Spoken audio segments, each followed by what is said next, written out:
Hello friend, এটা একটা Bizon কোম্পানির এলইডি বার, যার কোনো রকমের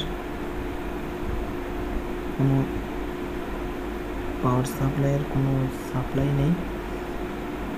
সেটাকে রিপ্লেস করা হয়েছে কীভাবে, সেটাকে রিপেয়ার করার চেষ্টা করা হয়েছিল, কিন্তু সেটা হবে না, কারণ ওর কোনো পার্টসই মার্কেটে পাওয়া যাচ্ছে না।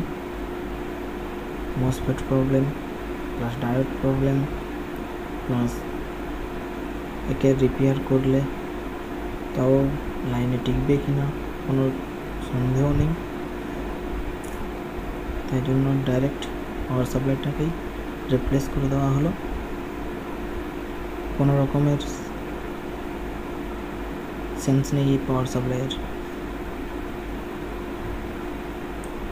এই পাওয়ার সাপ্লাইটা পুড়ে যাওয়ার কারণ হলো হাই ভোল্টেজ এই পাওয়ার সাপ্লাইয়ের মধ্যে দিয়ে পাস করেছিল, তাই জন্য টোটালি পাওয়ার সাপ্লাইটাকে চেঞ্জ করে দেওয়া হলো।